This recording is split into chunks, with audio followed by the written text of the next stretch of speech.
committed to Sacramento State, and I think he's getting a good amount of money too from NIL. But he didn't have to go into the transfer portal. No. So it says he's committed out of the transfer portal, but I don't think he did not have to go into any transfer portal. He was unenrolled. Yeah. He was unenrolled from schools.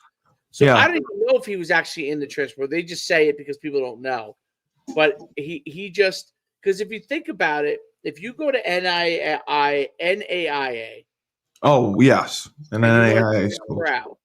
NAIA is not part of the NCAA. So Correct. You don't enter the transfer portal to go to the NCAA.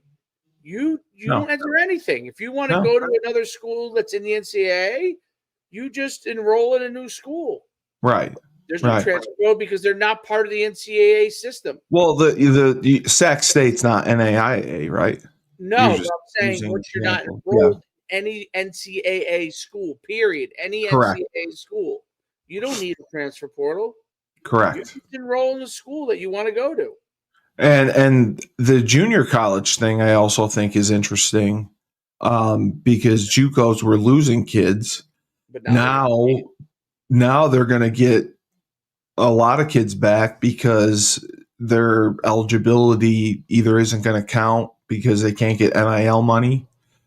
Either both years won't count or 1 year won't count. They'll get an extra year of eligibility, which I think is great. Absolutely. All right, so here are the players that the high school Gazette have coming in. They only have 12, though, right? Yeah, yes, I believe so.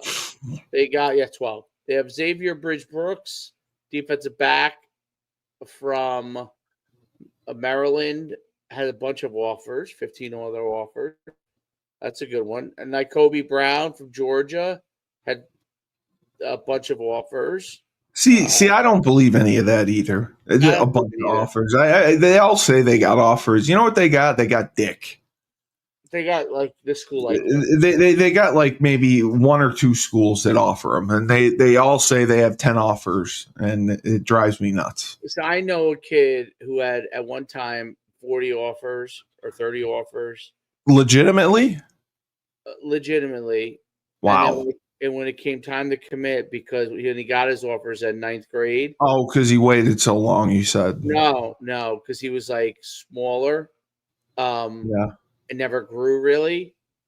All those offers were off the table. They got pulled, including places that he had committed to.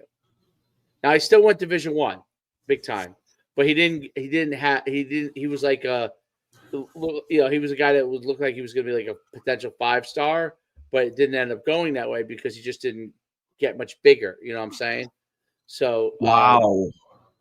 So that kind of nonsense goes on too. Like you go to commit, they pull offers. Yeah, I hated that too. They won't even pull it. You go to commit, and they're like, and they won't let you. Yes, yeah. We had that too. And it drove me nuts. The other thing.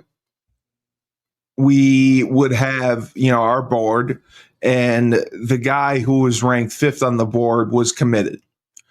And then the guy who was ranked 2nd on the board became available and wanted to commit.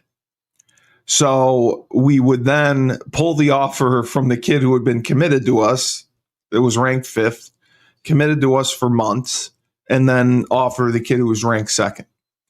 And I just thought that was so unethical to do that, to pull that on a kid. Yes. It's like, it really? All the time. It does. And that's why that's kind of what soured me on college football. And then they wonder why players do things to them, Yeah, that's what soured me on college football. I mean, I did it for 10 years. Nobody knows who the There's no loyalty. There's no trust. And it's just the recruiting game. It's both ways, too. It is both ways, 100% both ways. Player to coach. It's both. You know, it's funny. My guess would be that as people individually, the coaches, most of the coaches, not all, most of the coaches and most of the athletes, they probably were in their lives mostly trustworthy. Of course. I'm sure they were good people. The recruiting process and how it's structured. Yeah, and the money involved. It rewards lying and cheating.